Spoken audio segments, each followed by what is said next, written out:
May I come in, sir? हाँ, please come in. Thank you, sir. Good evening, sir. Please be seated. Thank you, sir. Aslam meeting of interview क्या है? Hindi sir. Aslam अपना परिचय दीजिए. Sir मेरा नाम मोहम्मद असलम अंसारी है। मैं झारखंड के हजारीबाग ज़िले का रहने वाला हूँ। मैंने अपने माध्यमिक परीक्षा सरस्वती उच्च विद्यालय हजारीबाग से मैंने अपना स्नातक इंटरमीडिएट कला संकाय में संत कोलंबा महाविद्यालय हजारीबाग से किया हूँ। इसके पश्चात मैंने अपना स्नातक भूगोल विषय से संत कोलंबा महाविद्यालय हजारीबाग से उत्तीर्ण किया। तत्पश्चात मैंने स्नातकोत्तर विनोबा भावे विश्वविद्यालय हजारीबाग से वर्ष 2016 में उत्तीर्ण किया। इसके पश्चात यूजीसी द्वारा आयोजित नेट प्रतियोगिता परीक्षा में भी मैंने सफलता हासिल की और एक वर्ष के लिए 2016 से 17 तक मैं अतिथि सहायक प्राध्यापक के रूप में जगन्नाथ जैन कॉलेज जो विनोबा भावे विश्वविद्यालय के अंतर्गत था उसमें मैं कार्यरत रहा एडहॉक के रूप में। इसके बाद मेरा चयन झारखंड सरकार के वन पर्यावरण एवं जलवायु परिवर्तन विभाग में वनरक्षी के पद पर हुआ 2017 में और 2021 में मुझे अतिरिक्त कार्यभार के रूप में वन परिषद पदाधिकारी का कार्यभार भी सौंपा गया है जिसका मैं अभी निर्वहन कर रहा हूँ सर। बहुत बढ़िया। झारखंड में ये हजारीबाग में जो सांप्रदायिक हिंसा होती है इसका समाधान क्या है? सर इसका समाधान जैसे इस बार भी जब रामनवमी का हुआ सर तो इसमें बहुत अच्छा से ये बीता सर। तो इसका समाधान यही है कि इसमें अगर हम लोग जैसे इस बार ड्रोन कैमरे की वजह से सब पर नज़र रखी गई, जितने भी कंस्ट्रक्शन के कार्य के जो कच्चे रॉ मटेरियल सड़कों पर थे या किसी के छतों में थे उसको हटा लिया गया था जिससे कि दंगे ना हो। तो ट्रांसपेरेंसी अगर आ जाएगी सर, पारदर्शिता रहेगी, सब कुछ अगर कैमरे के नज़र में रहेगा उसे टैकल करना आसान हो जाएगा सर। इसमें लीकर का कहाँ तक आप भूमिका समझते हैं? सर लीकर का भी जी कुछ हद तक इसमें रहता है सर। जो वैसे माइंडसेट के रहते हैं जो या तो जिसका माइंडसेट नहीं भी रहता है लेकिन लीकर लेने के बाद उनका माइंडसेट उस तरह से हो जाता है दिमाग में जो अगर पहले कभी वैसा मतलब कि उसका दिमाग में रहा हो। बिहार में भी बिहार की तरह ही झारखंड में लीकर को बैन करना चाहिए या नहीं? सर अगर मतलब कि अगर सामाजिक रूप से देखा जाए तो लीकर में यहाँ पे सर जो ट्राइबल्स जनजाति हैं तो वो अपने पूजा में उसको कुछ यूज़ करते हैं थोड़ा बहुत सर। तो पूरी तरह से हम इसको लीगली बैन नहीं कर सकते हैं। क्यों एडमिनिस्ट्रेटिव ऑफिसर बनना चाहते हैं आप? सर मुझे लगता है कि सॉरी सर मतलब कि मैं ठीक है, कोई नहीं, कंफर्टेबल होइए, आराम से बोलिए। हाँ बताइए। सर जब मैं अपने सेवा काल में आया सर, जब मैं इस पद पर आया तो उसके बाद मैं जब विलेजेस में मेरा अधिकतर ड्यूटी रहा, मैं समय जब बीता तो वहाँ पे सरकार की जो पॉलिसीज़ थी तो वो मैंने देखा विकास कार्य जो वहाँ पे चल रहे थे या तो फिर किसी तरह का डिस्प्यूट अगर लैंड डिस्प्यूट वगैरह भी होता था तो सीओ सर से हम लोग का मतलब कि वार्तालाप होते रहता था। तो उनसे मिलने के बाद मैं थोड़ा मोटिवेट हुआ सर। इससे पहले हालांकि मैं टीचिंग लाइन में था लेकिन बाद में मैं जब इसमें आया तब मुझे लगा कि इसमें ज़्यादा स्कोप है लोगों को सेवा करने का और ग्रामीण विकास के लिए या तो फिर लोगों के संपूर्ण विकास के लिए, क्योंकि झारखंड अभी पिछड़ा राज्य के रूप में एक माना जाता है जहाँ पे लोगों तक पूरी जितना सरकार की नीतियाँ हैं वो नहीं पहुँच पा रही है। टीक की लकड़ी और सागवान की लकड़ी में क्या अंतर है? सर टीक सागवान का ही इंग्लिश नाम है सर। चलिए बहुत बढ़िया। बहुत सारे हमारे भूमि अधिग्रहण जो हो रहा है जी सर, उसमें फॉरेस्ट की तरफ से काफ़ी ज़्यादा जैसे दिक्कतें महसूस होती हैं, तो उसका क्या सॉल्यूशन, जैसे एफआरए क्या होता है आप बता सकते हैं? जी सर, एफआरए एक वन अधिकार अधिनियम जो है, फॉरेस्ट राइट एक्ट जो है वो 2006 में अधिनियम बना था और 2008 में सर इसको नियमावली आया जिसमें दो तरह से इसमें आया। एक है कि जो जनजाति पहले से वहाँ मतलब वनवासी के रूप में रह रहे थे तो जिनका 2005 तक का वहाँ पे जीविकोपार्जन और आवास जंगल में ही रहा है उनको कुछ भूमि अलॉट करने का वो सरकार एक नियम बनाई। इसके साथ साथ मूलवासी ओबीसी कास्ट के लोग हैं जो भूमिहीन हैं और जंगल में रहते हैं। जी सर, उसके लिए सर उसका 3 पीढ़ी से वहीं पे उनका निवास होना चाहिए और साथ ही उसका जीविकोपार्जन उसी से चल रहा हो तभी उसको माना जाएगा उसका मूलवासी जंगल का वहाँ पे। उसको सिर्फ उतना ही अलॉट किया जाएगा जितना उसको रहने के लिए आवास की जरूरत है। क्या अंतर है फॉरेस्ट कंजर्वेशन एक्ट और फॉरेस्ट राइट एक्ट में? Sir forest conservation act basically होता है कि वनों का संरक्षण से रिलेटेड है और फॉरेस्ट राइट एक्ट में होता है जो वनवासी वहाँ रह रहे हैं उनके अधिकार की रक्षा है।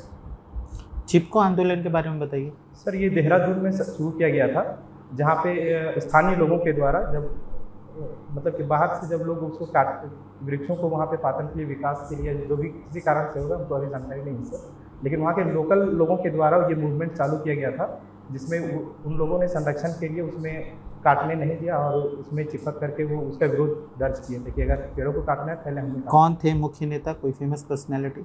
सर रिकॉल नहीं कर पा रहे, बहुत गुना कोई थे, नाम भूल रहे हैं। अच्छा, चलिए कोई बात नहीं। झारखंड में जनजातियों के विकास में जी सर। जंगल का कितना रोल है? जनजातियों के विकास में सर जंगल का बहुत बड़ा योगदान है सर। अभी इस पर लघु वन उपज का भी आया हुआ है सर, और प्लास योजना भी इसी को ध्यान में रख करके चालू किया गया है झारखंड सरकार के द्वारा।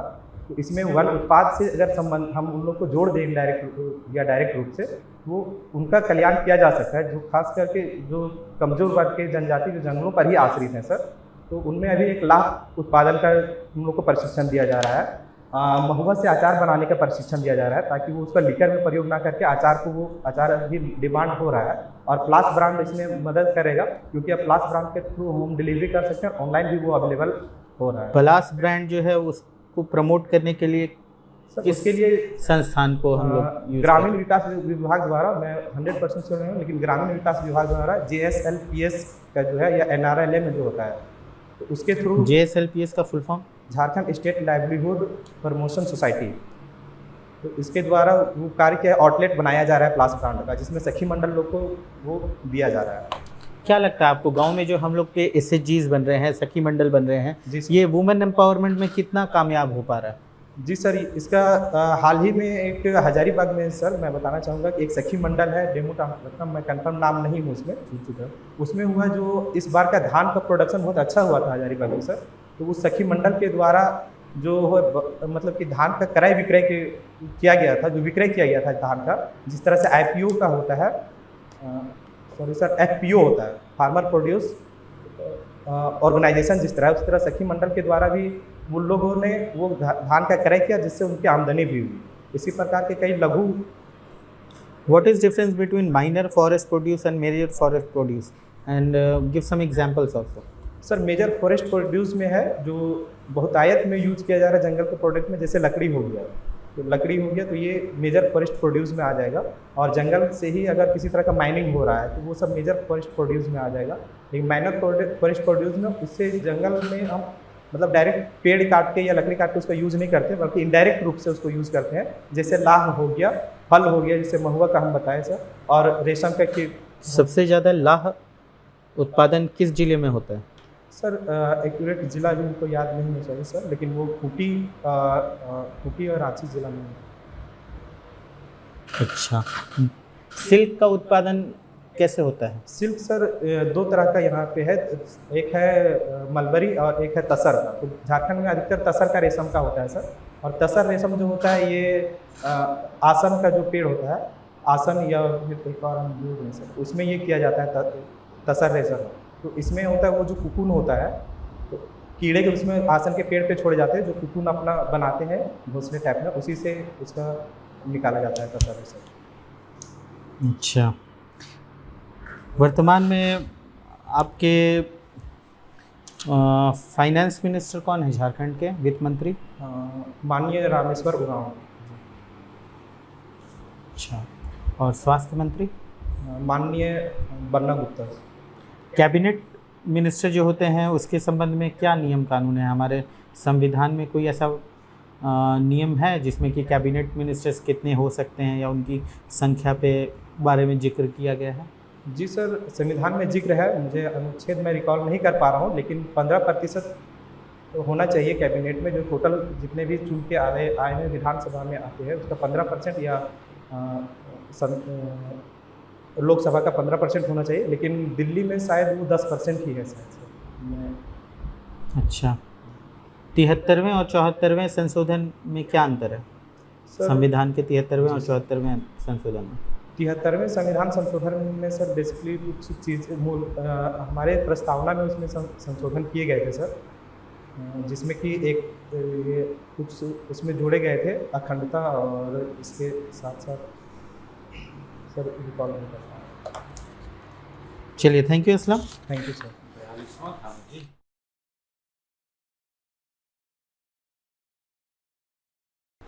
और 73वां, सॉरी सर, पंचायती राज और ये था नगर पालिका, सॉरी सर, जी सॉरी सर, 42 थोड़ा घबरा गया था तुम, इस वजह से ऐसा हुआ, घबराओ मत। कोई बात नहीं, ठीक है, बट ये सब थोड़ा टाइम लीजिए ना, हड़बड़ा के बोलने की ज़रूरत नहीं है।